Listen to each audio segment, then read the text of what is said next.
So I'd like to welcome you all to our Biostat seminar series today. We're really fortunate to have Yiyuan She from Florida State University. He's got a really interesting background. So he's been at FSU since 2008 in the Department of Statistics as an assistant professor. He actually comes with a background in mathematics and computer science and electrical engineering from Peking University. And then he went to Stanford to do his PhD in statistics, working with Art Owen. Art Owen and I went to the same high school, so it's pretty cool.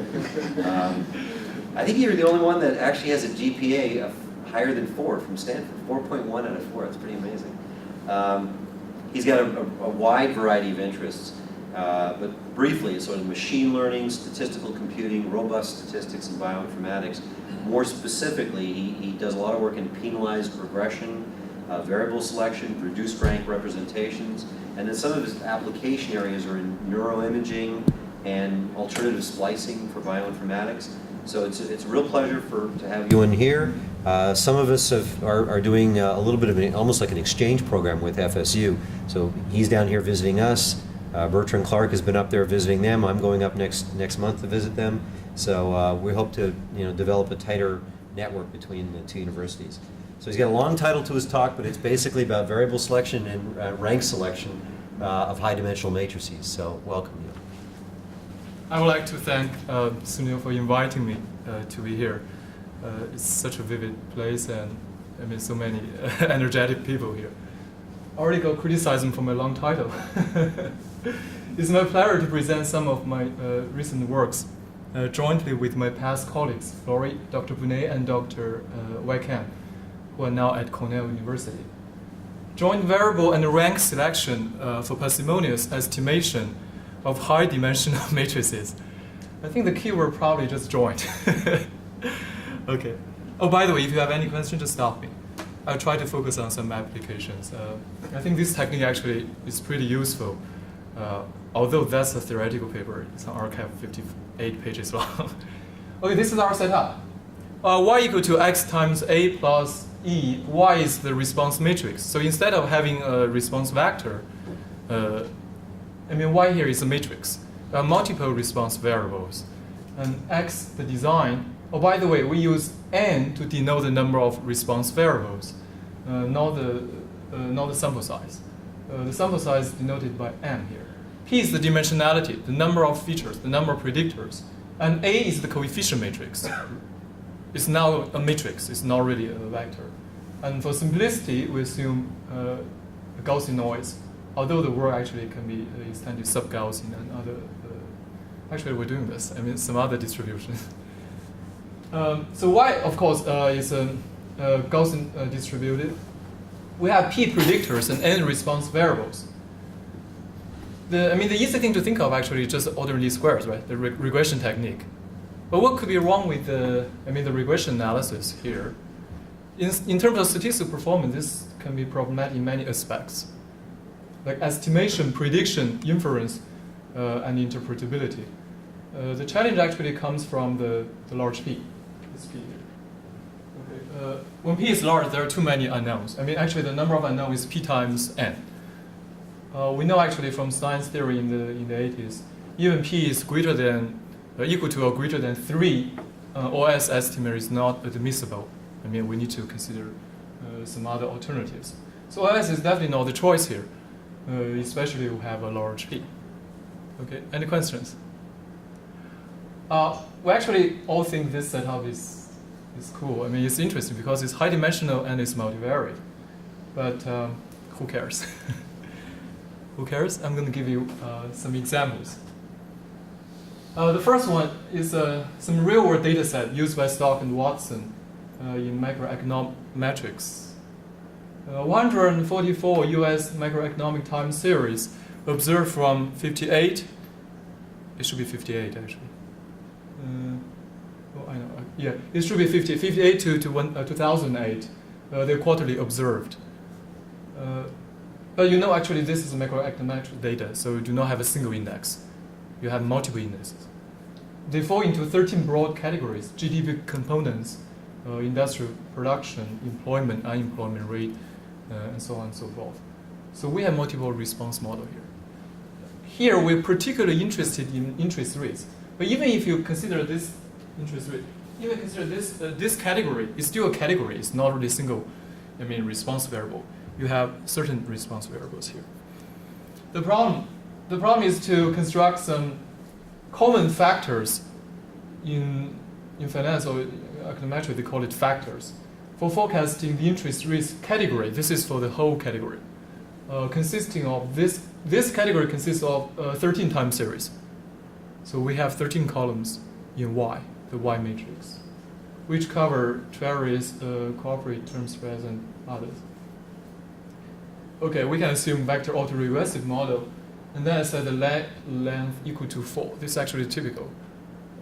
This means actually we use the past 4 quarters observations as the predictors, or the observations from the past year, because this is quarterly observed. Observations from the past year to make a prediction for the next year. This already gives you a large P problem. This P is greater than 400. If you check the sample size, it's 194, less than 200. So in this case, you cannot use OS. You cannot use mean regression techniques. But we can still do something. In this problem. Why? Because not every time series contributes to interest rates. Right? We know that. And also the factors. I didn't explain the factors. What are these factors? Factors in this field usually means linear combinations of the original predictors. The necessary factors can be as few as just 2 or 1. This has been established by a large body of literature, in econometrics. So if you imagine, I only have, say, like 2 unknowns, 2 p equal to 2. Then I have 194 observations. This is definitely enough, right? But we don't know how to construct these factors. And right now, we only have 132 original variables. How do we do that?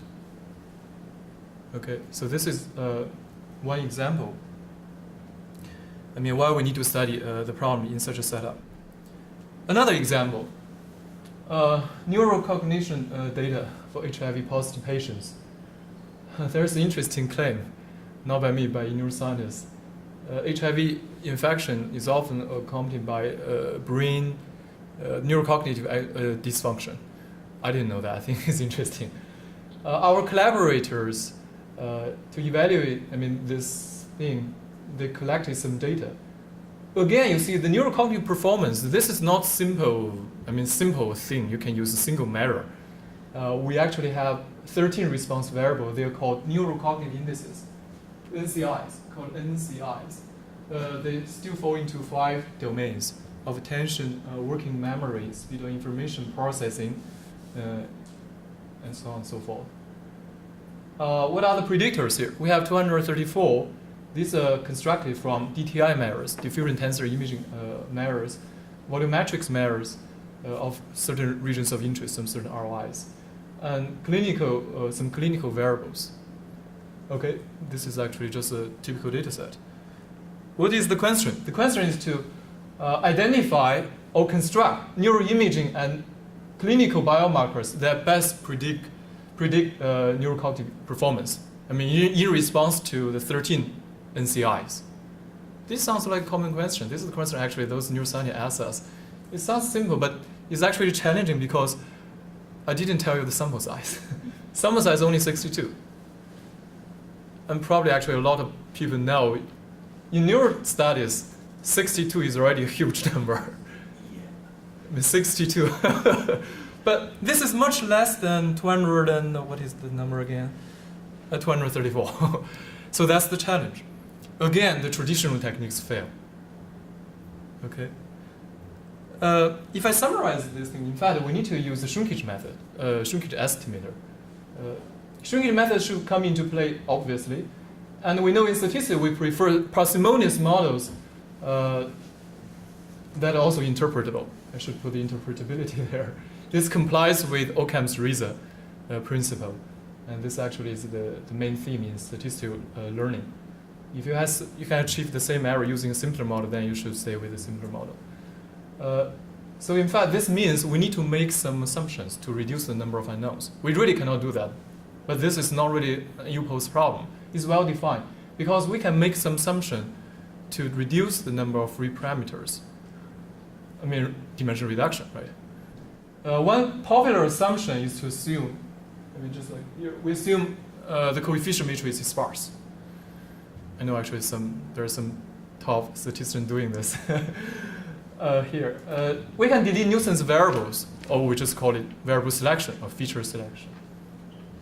That's actually a very hot research area. But there's another way, perhaps more effective in multivariate modeling. It's called rank reduction. In fact, this can even reduce, I mean, substantially reduce, the number of free parameters. I think actually it's more effective in multivariate models. Okay, I wrote, to be general, I wrote low-dimensional linear and nonlinear projections. But in this talk, I just focus on linear projections. So in fact, we're gonna look for the right projection directions. I mean, to construct the necessary factors. I'm gonna give a just very brief review here to give you some background. Oh, any questions? Variable selection. Nowadays, if you talk about variable selection, it refers to lasso. I mean, by Rob Tibshani, also Sunil's advisor. In 1996, a long time ago, well, not a long time ago, but there are a lot of new works. I mean, after lasso came out, we have also a lot of theories. I mean, some non-symptotic or symptotic results, or some variants. In fact, in this setup, we're going to use a variant of lasso. It's called group lasso here. Oh, that's why I was. The group lasso here. Because of a multivariate model, if you remember, we have different response variables. If you want to kill one predictor, you should kill the whole coefficient group associated with this predictor. I mean, for all of these response variables. So group lasso is something we're going to care about. We're going to use. Okay. That's one thing. Variable selection. It's actually very simple. You just remove the noisy dimensions, usually by penalized estimator like lasso L1, or non-convex penalties. This seems relatively new. I mean, rank reduction, reduced rank modeling. Here. But why reduced rank is desired? Why is meaningful in this problem? In fact, it just corresponds to supervised feature extraction, supervised, because in response to the Ys. For dimension reduction, I think actually I better give you one example. Okay, if you go back to the model assumption, we know Y is equal to X times B plus E. If we assume low rankness in B, the coefficient matrix, so X times B, B is of low rank, and then I can write B as the product of two matrices. For example, U times V transpose. And U and V both have only, say, R columns. But then I can use X times U to construct the new factors. And then this is my new design. X times U is the design, and V transpose is the coefficient matrix. For example, if you have rank 1 model, then U only has one single column. So X times U is the Z. I mean, it's only one single variable. What are you assuming for the Ys in the sense like, are you allowing the Ys themselves to be correlated? So the individual responses? That's a good question, actually. In this study, in fact, we assume EID Gaussian. Well, we're working on that. Actually, I have a technique to deal with that. For example, if your Ys, according they have some dependency, we can indeed do that. I think it will be a brand new technique. But it's not really more difficult. If we solve this problem, then we can solve that problem. So in this talk, I'm going to focus on this. But because we're going to introduce the rank and group lasso, so it still has the multivariate flavor. It's not directly separable if you check the objective function. But that's a nice one, because that's one thing I really feel gritty is interesting. So right now, we just consider independent errors, noise terms there, and I assume low rankness in B. If you assume low rankness in B, then equivalently, you can use X times, some U of low rank only actually have, say, like one column to construct the new factors. And X times U, this is linear. That's why I said this corresponds to supervised linear feature extraction. You can get new feature, only one here, and you can reduce dimensionality. So this actually the formula saying it helps us construct a parsimonious set of new predictors. A byproduct usually is, they're uncorrelated. You can decorrelate the predictors as linear combinations of the original predictors that best predict the multivariate outcomes. So that's why we want to have the reduced rankness. Okay. But how to enforce the reduced rank and this structure? You probably know this because nuclear norm. This nuclear norm is something really hot. In the last 2 years. Actually, in the last 2 years, this has attracted a lot of research interest from statisticians. The easy thing to think of is actually this is very natural. We use the penalty. We use the Frobenius norm, the error term plus some penalty. This penalty is the nuclear norm penalty. Nuclear norm is just the sum of all singular values of B, the coefficient matrix. It's convex. So in fact, in optimization, it's not really that big challenge, but you have to use some equivalent formulation to develop a good algorithm. In statistics, actually, probably Yiyuan et al. This is the first paper to use nuclear norm, and in engineering, this has been used. Since 2002, in the student's thesis, and also some reason. Yes. Is norm B just a trace? Yes, it's just the trace. Why it works? Because this is a convex relaxation of the rank. The rank is the number of non-zeros of the singular values of B. And this one, I said this is convex. Let's just take it for, just assume this is convex. It is convex. So in fact, this is really like L1 and L0. I cannot deal with the L1 problem, right? In variable selection, the number of non-zeros, in beta. Then I use L1, convex relaxation. I use the L1 penalty, add absolute values together. Here, because the singular values are all non-negative, so I directly add the singular values. This is the nuclear norm. It's a convex relaxation of the rank. But that's a good question. Why this works? Because it relaxes the rank. In fact, we just thought about that 2 years ago, and then we realized in this regression, in this multivariate regression setup, we don't have to resort to L1. Even if you just use the direct rank penalty, you can solve the problem. And that's something we called rank selection criteria. It's actually published in the annals last year, RAC. So instead of using the nuclear norm, I use the rank. The same as before, we use the Frobenius norm error, mu, the parameter, times the rank of B. Of course, this problem is challenging because the rank here is non-convex and is discrete. But surprisingly, we have a computation procedure to solve this problem. It's not iterative even, and this allows for large P. So we actually showed this RAC, this direct rank penalization in this setup, multivariate regression setup, actually achieves the same rate as the nuclear norm, and also, requires less restrictive assumptions. And in terms of selection, rank selection, it behaves even better. This actually is closely related to an old technique, very classical technique, reduced rank regression, RR. But in reduced rank regression, we use the penalty. The key here, actually, we use the penalty. Here, RR uses the constraint, but we use the penalty. If you use the penalty, actually, this mu is actually much easier to tune.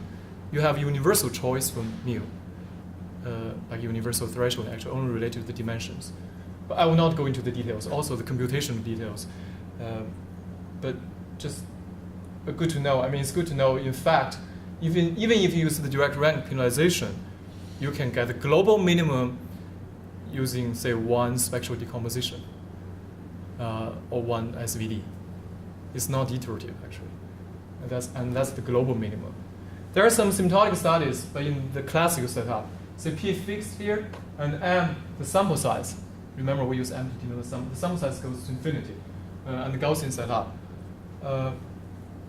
We actually did something different because this is a large P theory. We can assume P is much larger than the sample size M. We have some finite sample theories for rank estimation, model prediction, the prediction error, some oracle there, and the tuning of mu. Okay.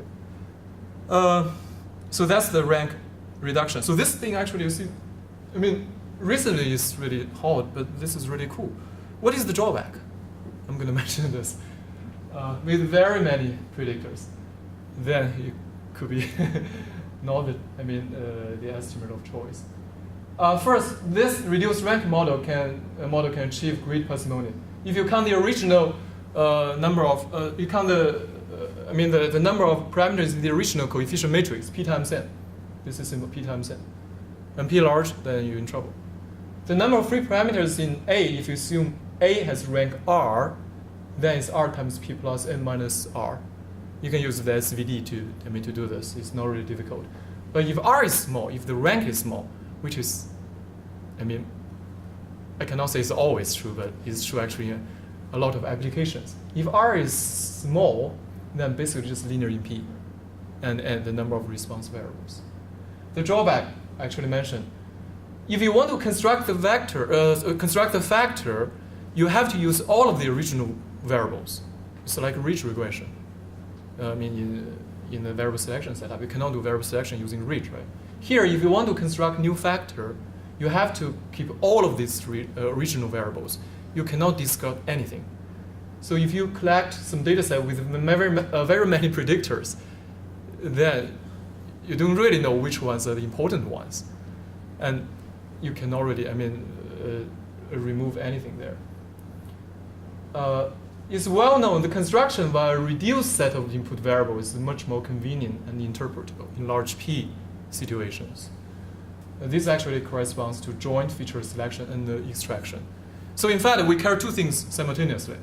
We want low rankness because we assume, the necessary features actually very few. But also we want sparsity because we want to remove those irrelevant predictors. We want to, for example, you have 10 dimension, say 1,000 predictors. You want to remove some irrelevant predictors. You can reduce the dimensionality from 1,000 to 100.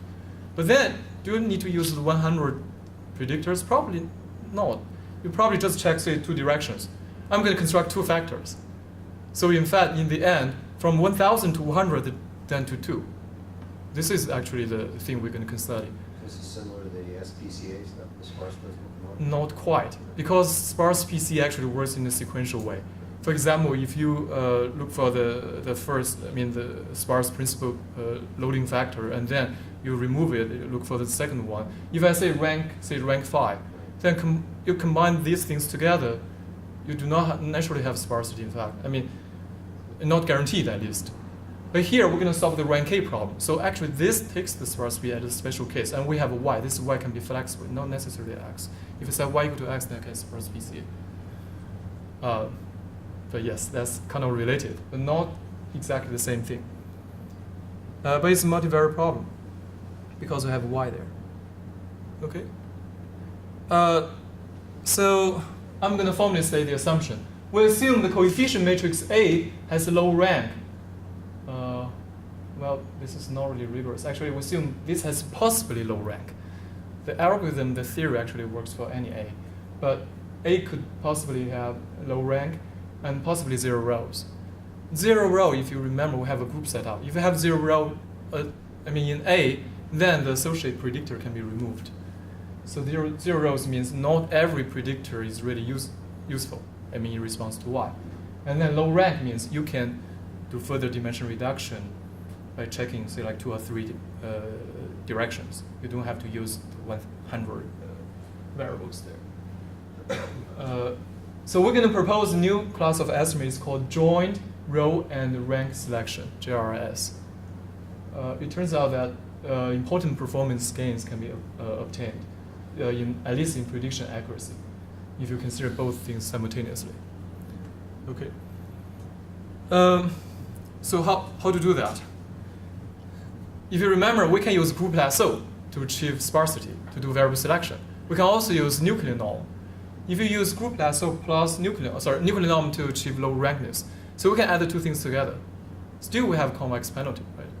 But that turns out not to be the way we want, because first, it's very, very expensive in computation. You have a double convex penalty. Nuclear norm plus group L1. It's not really easy in computation. You can have an algorithm because it's still convex, but it's very expensive in computation. Also, we cannot really prove in theory give better rates. We actually tried a lot of ways, and in the end, we turned to this form. We call it rank constraint variable selection. So instead of using a nuclear norm penalty, we use a rank constraint. We didn't use a rank penalty. We use a constraint. This constraint is rank of B less than or equal to K. And this one is the group L1, actually I mentioned earlier. B can be written as B1, BP transpose. So the first row is given by B1 transpose. The second row, B2 transpose. I calculate the L2 norm for each row and then add them together. This is the group L1. Okay. So this is also called rank constraint group lasso, RCGL. The sum of two norms of the row vectors of B. Of course, this is not really easy to solve because this rank thing is a constraint. This is in constraint form, and rank is discrete and it's not really convex. You cannot use Lagrange multiplier either. So how to deal with that? Okay, the trick here actually to write B as the product of two matrices. Both have K columns. And this V is orthogonal. That means V transpose times V is identity matrix. And S is anything, but it has only K columns there. And then we have some really nice facts. The problem I reduced to this one. This is a point on Stiefel manifold. You can actually easily develop an algorithm because this guy here is convex in S and also is smooth in V. Okay, and this is the algorithm. Some initialization and the true computation actually this, and this. The first step, actually step A, we solve optimization problem. I'm going to go into details about this thing. Yeah, you need to solve an optimization problem here, at least right now. And then you do SVD, you form W. W is Y transpose times X times S, and then do SVD, and then you take the U and V transpose, you form V. Okay, this first step S, the second and third step V, and then you update B, and then you iterate. This thing actually is very simple to implement. It's not really that difficult, right? K actually is the given rank. Sorry, I forgot to say K is the given rank. And we can show in theory actually A converges globally to a stationary point, although I didn't say how to define the stationary point. But if you remember, actually we can convert it into a problem on Stiefel manifold, so we can still define that. However, there is one thing you should be careful about. This does not necessarily have a unique optimal solution, especially in large P applications. If P is larger than M, the sample size, then this guy here, this problem doesn't necessarily have a unique solution. Usually it's non-unique. This actually increases some difficulty analysis. We can also show this give you a local minimizer of the original problem under certain regularity conditions. How about step A? Step A actually, if you vectorize the problem in this way, then you have a convex lasso problem.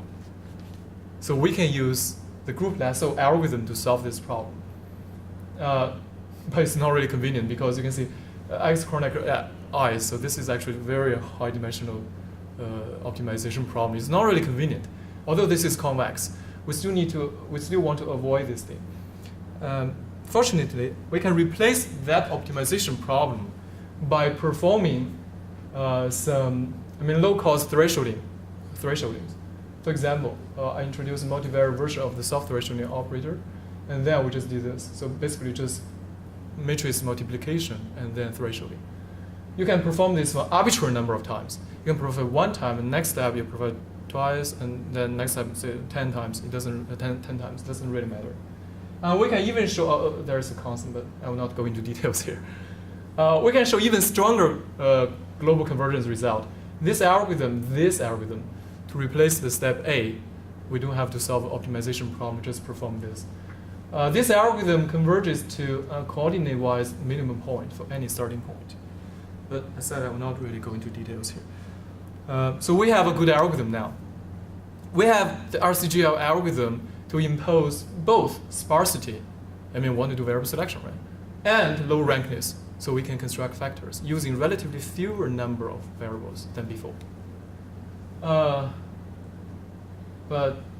about why this thing works.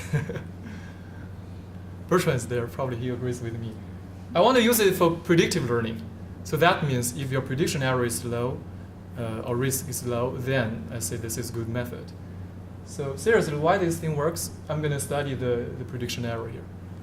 But I'm going to focus on the prediction error, not talking about, say, selection consistency, because the work is still ongoing. The prediction error, of course, you can write it down, just the risk, right? X, B hat, A is the true quantity, the true coefficient matrix, and B hat is the estimator. I'm going to consider expectation because I want to consider something, generalizability error. For any B hat. The error is, I use J cardinality. This is the number of non-zero rows of A, so the number of relevant predictors. R is the rank of A. The group lasso, the result actually just came out last year, or I think last year. But it's not really more difficult, I think, than the lasso.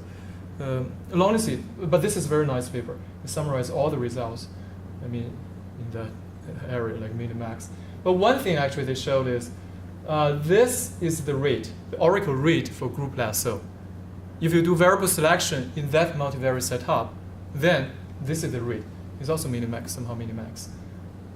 I really cannot define minimax here. But J times N, J plus J times log P. This is the rate. The nuclear norm, if you wanted to reduce rank modeling, what is the rate? Rank times the rank of the coefficient A times the rank of X plus the rank times the number of response variables. So there's really no clear winner between these two. I want to show something about the oracle rate for this RCGL. That's actually the study. It's just a very brief result here. First, we need to show an oracle result. This is not directly related to the RCGL, but it's going to be useful in parameter tuning, and also it shows us the oracle rate. We call it a single stage or one stage JRS. We're going to use the penalty in this way. So this is the product penalty, J times R. This is the estimator. The nice fact is this one achieved the oracle inequality, so we know that this is the rate. Okay, but this is not really attainable in optimization because we don't have a way to deal with that. But at least we know this is the rate. Okay. A nice thing actually, this can be used for model tuning. For model parameter tuning. And then we can show RCGL indeed achieved the oracle, the optimal rate. If you have lambda chosen in this way, this is the rate choice of lambda, and then we need to have some regularity conditions hold. We're revising the paper. In the old paper, we used the RIP. I'm going to show you more details in the next slide. And this is the rate. Then, if I use the previous procedure to tune K, we can achieve the oracle rate. So this thing is great. Actually, we got the oracle rate through the RCGL. Okay, in theory. We didn't talk about the constant. For example, this means less than or equal to up to some multiplicative constants. This is finite sample study, so we don't care about the constants. This is the original assumption here. We're going to replace it by, this is kind of like multivariate restrict eigenvalue assumption. Somehow similar to Peter Bickel's assumption in variable selection. And then I need this one. This is trivial. It's not really a big deal. Okay, so no more theories. But I need to mention some more results. Just more results. There is no such general result for the common practice. What is the common practice?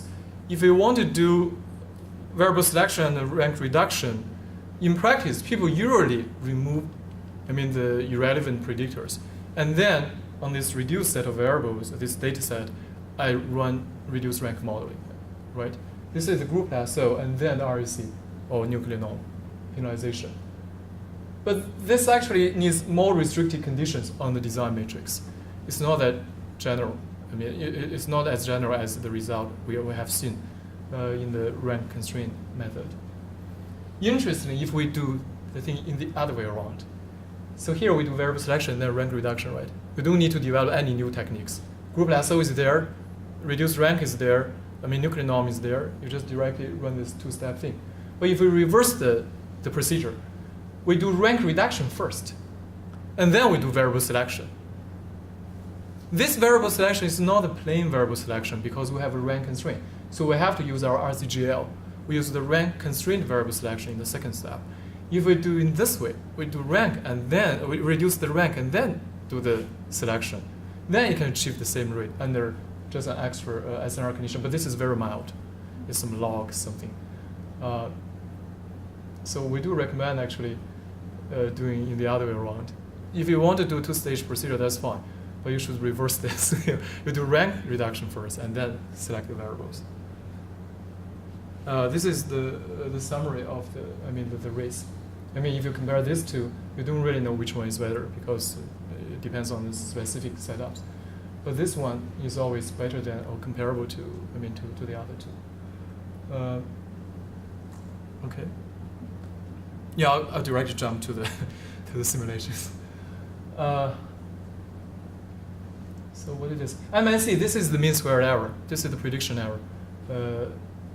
J hat is the number of the estimated number of predictors. J hat. The truth is 15. R hat the rank estimate. M is the miss rate in variable selection. False alarm rate. And this is large P. This is large M. Yeah, the first observation is this is actually a little bit surprising. The straightforward variable selection, actually I mentioned this thing is not really successful. With no rank taken into consideration, this thing may miss some true features. For example, here, miss rate here is 4%, the other is 0%. This is more than 50%. So this means if you do not consider rank, in your variable selection, especially in the high dimensional setup, you could miss some truly relevant features. But it's not really difficult to understand because we assume the model has low rankness. So this low rankness, this reduced rank structure brings further parsimony into your model. If you regularize your model through variable selection only, you can only, keep or kill a group of variables, then you may overkill. That's actually what it's telling us. You need to consider the rank. The reduced rank regression or rank selection criterion, this actually is still okay in terms of rank estimation. So this is 2, this is still 5. Although we didn't do any variable selection. This has a lot to do with our previous study. As long as this mu, this parameter, fall into a valid range, it's a long range, then you can achieve consistency in rank selection. So RAC actually is less sensitive to the regularization parameter. Most of the time, also in applications we see, it achieves the correct rank. So we can use it for rank and then do a two-stage procedure. By doing rank constraint variable selection. But this is not perfect because it hurts interpretability. You have to use all of these predictors. It's not interpretable. And important features are hard to tell. Okay, and if you check GRS, then this guy here, you see sometimes actually the reduced rank can be really bad, in terms of prediction error. But this one is actually still okay. How large is P? Sorry? Large P, how large is P? P here. It's not really that large actually. P here is only 100 or something like that. Sample size is 20. But we have N. N here is 30, something like that. Yeah. But we actually this actually is not really changing setup. This is actually a very good setup for group lasso. Correlation very slow. The dimensionality not that high. But then it's already this bad. We actually did the experiments in other changing setup, but the observation is the same. Okay, let's go back to the macroeconomics data. If you remember, actually, I said rank reduction is very common in this area because it's not only an artificial assumption, it's also very natural. In fact, reduced rank models arise naturally, in such data, based on some theoretical, developments a long time ago, like CAP-M, like co-integration analysis. This is actually just a very natural assumption. They always assume this. But the challenge is now we have hundreds or even thousands of relevant time series collected. It's not like before. We have only, say, 10. Then you do a time series study, then you're already done. You can actually do a detailed study there. But now we have many, many time series. How do we pick the relevant time series? In the literature, as far as I know, you relies on some experts. So some big guys, okay, I'm going to pick these variables into my model. And then people actually stay with that. But with more predictors available, I mean, in the data set, you really don't know if it's correct or not. You need special domain knowledge to get to a good model to start with.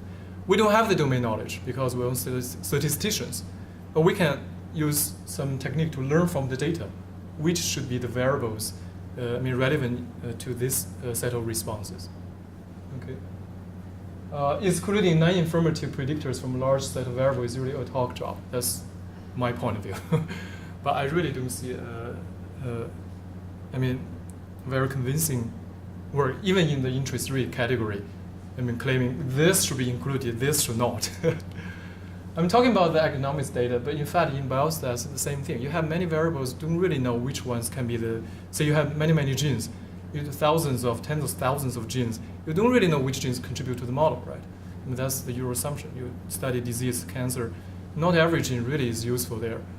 And sometimes you only assume, oh, maybe I just need several pseudogenes, and then you have a low rank model. You also have a sparse model simultaneously.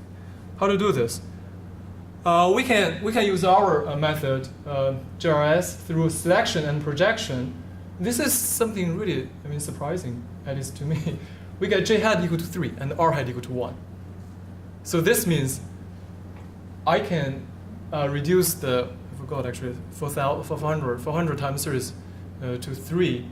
I only use 3 time series to construct, the lag order is 4, to construct one single factor. And then I use this factor to predict for all of the 13 response variables. This is remarkable dimension reduction, right? But when I talk about this thing to some experts, they said, no, not surprising. R equal to 1 is usually seen. R equal to 1 or 2 usually seen actually in data set. In finance or econometrics. What is this common factor? Call it Z1. This is a little bit small, the coefficient. This one is capital utilization. The second factor, variable, 3-month Treasury bill secondary market rate minus US 10-year Treasury constant maturity rate. The third one here, Moody's BA cooperative bond yield minus US 10-year Treasury constant maturity rate, which I have no idea about. That's the junk bond yield. Okay. That's how much junk bonds are making above the government rate. So I think it makes sense a little bit? For junk bonds. So I think it makes sense a little bit? Yeah, you have I don't know. Yeah, maybe we should bootstrap the data set actually to get more trust with. Spreads, Sorry? right? Yeah, What there's is spreads. What is the spread between short and long-term U.S. money, government paper, and the other is the spread between long-term government paper and your junk bond rate? Right. And if you think of, in the conventional econometric view, that the risk-free interest rate is the 3-month Treasury bill, you're saying the difference, how far do you go out on the yield curve to get the 10-year? Okay. And then beyond the 10-year, how much further do you have to go out to get the junk bond? I see. So, Okay. Yeah, that makes sense. Yeah. think of them as two distances. As in risk-free to sovereign default risk, which is small, then to junk bond risk. Okay. So Yes. there's a logic there. Okay. The middle one is sort of the time preference for money. It's the short-term rate versus the long-term. Short-term. Okay, you can look at that. You can look at it as a time preference for money. Yeah. Okay. So similarly, you guys know much more than I do. But I still love this work because, although I know nothing about this, because actually, you see, we learn it from the data. This is the beauty of statistics. We don't have to be an expert with domain knowledge. We can actually use some data set to learn how to construct the factors, how to select the variables, and this is done in a simultaneous way. We consider the rank in variable selection. And thank you. If you do a careful check here, actually we didn't use any variables of order, lag order, say like 2 or 3 or 4. So we rerun the model with L equal to 1, using only the past observations, the past quarter observations. We get J hat equal to 4, still actually a big dimension reduction here, and 2 factors.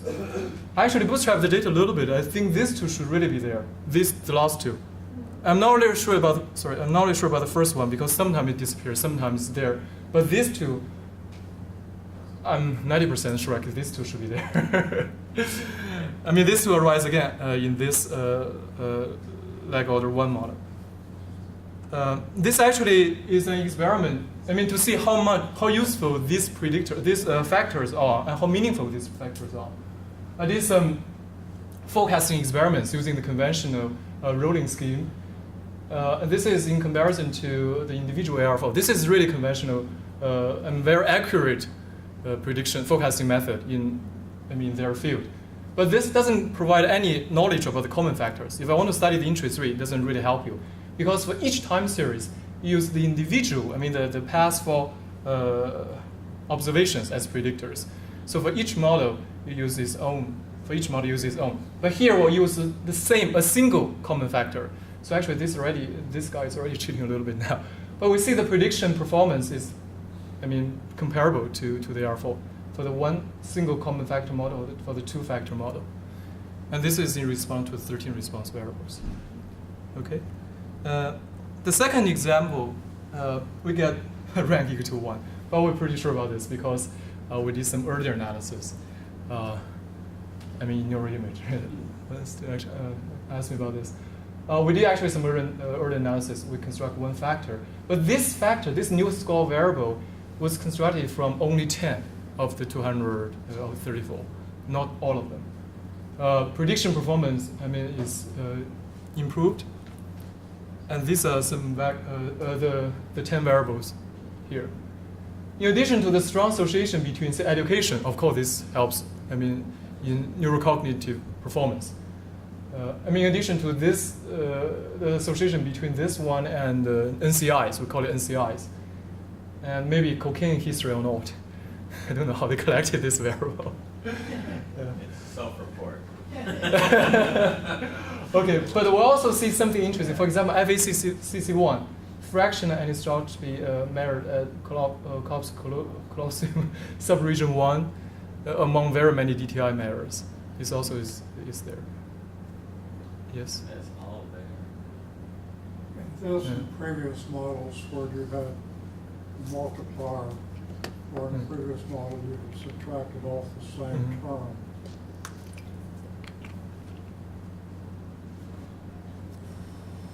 Why are you keeping those, are you keeping the same multiplier in 1, 2, 3, 4, 5?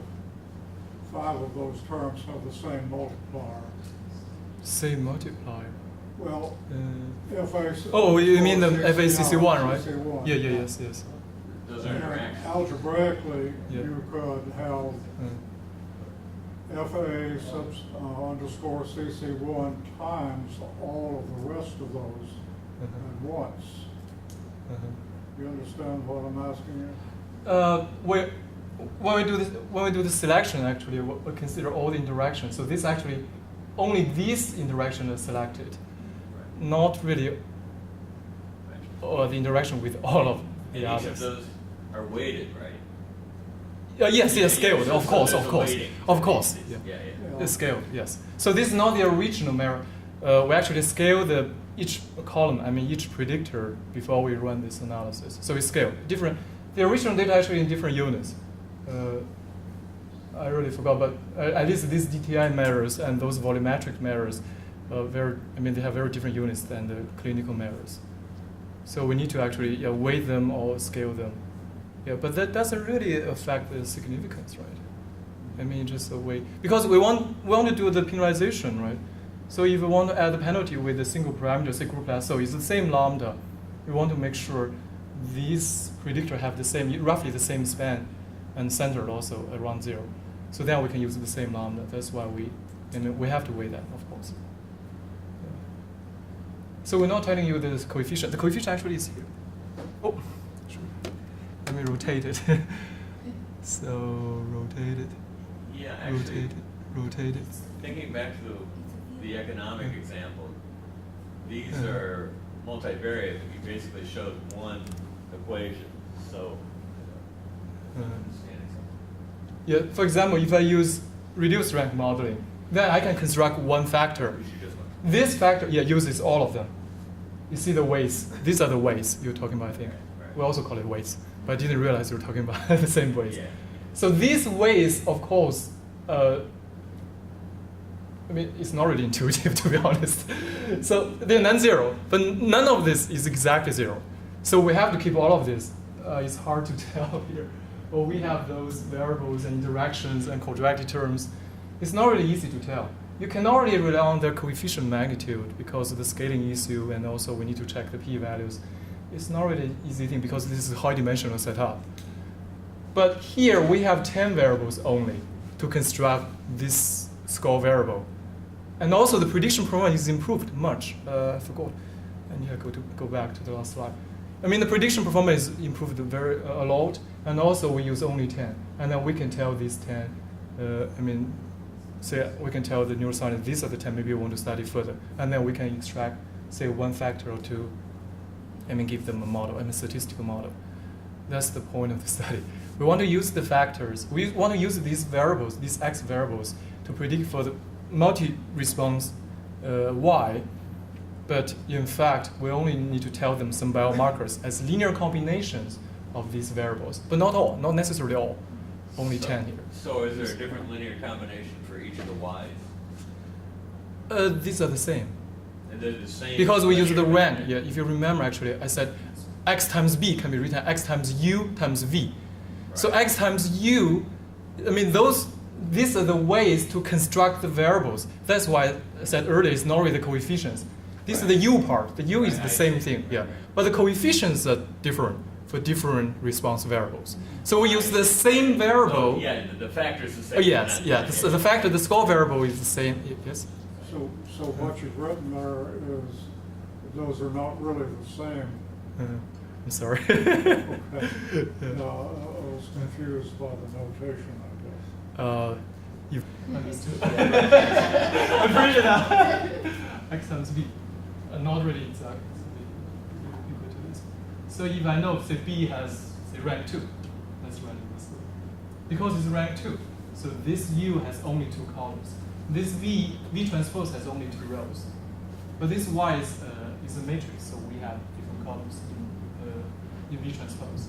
But then that means I can use X times U, I set it to be Z, as the new factors or score variables or whatever you call them. But this is the new predictor matrix. And then this model is represented by, Z times V transpose. Okay.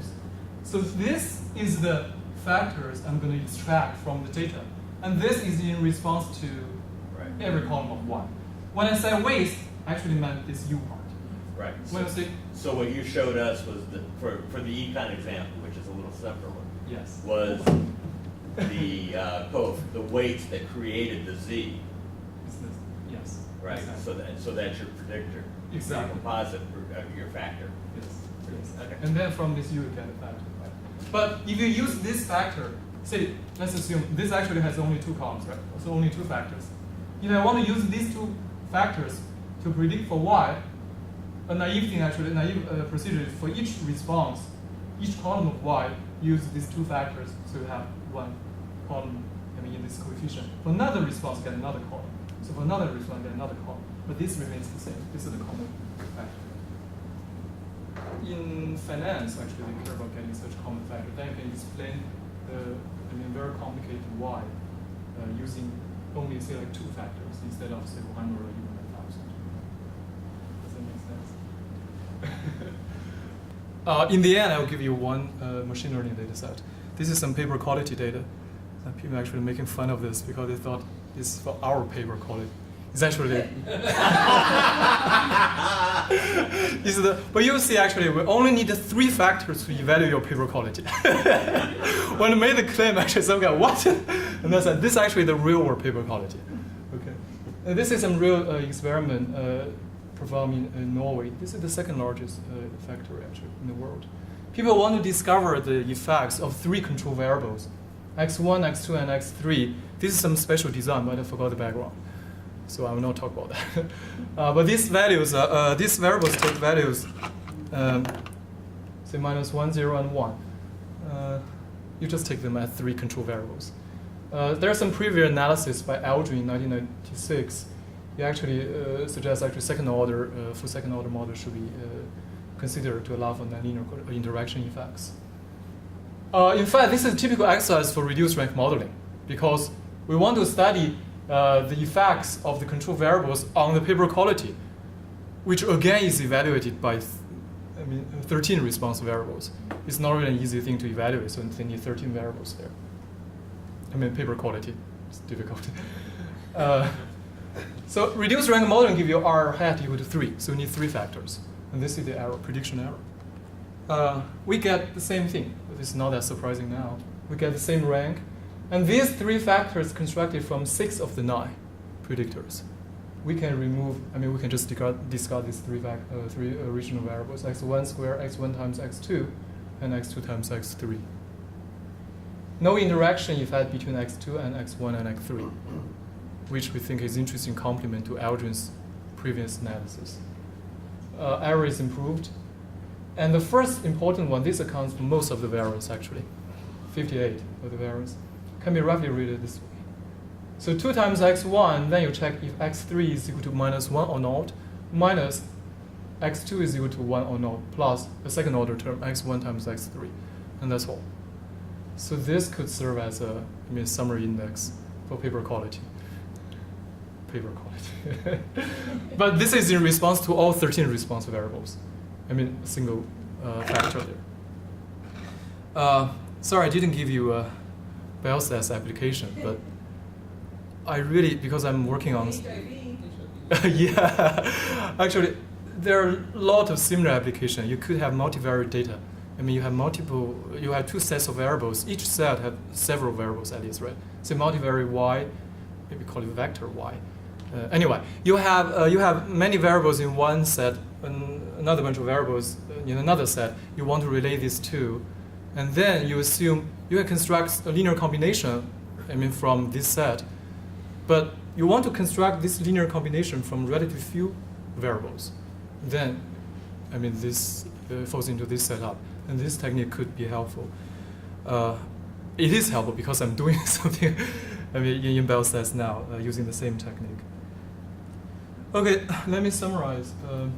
Through joint variable selection projection, selection, the group lasso part, projection, we want to find the linear combination.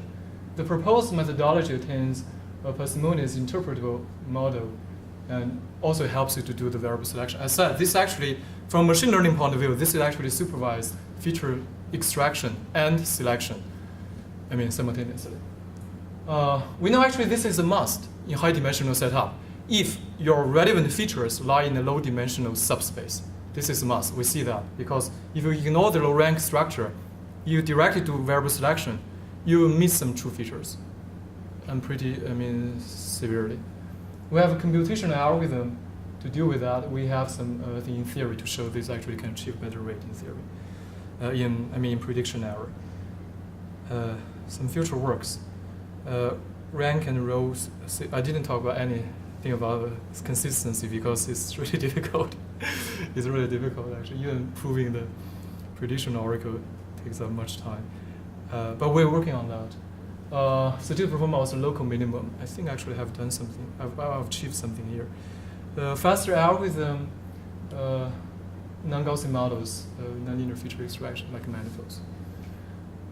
That's all. Thank you for your attention.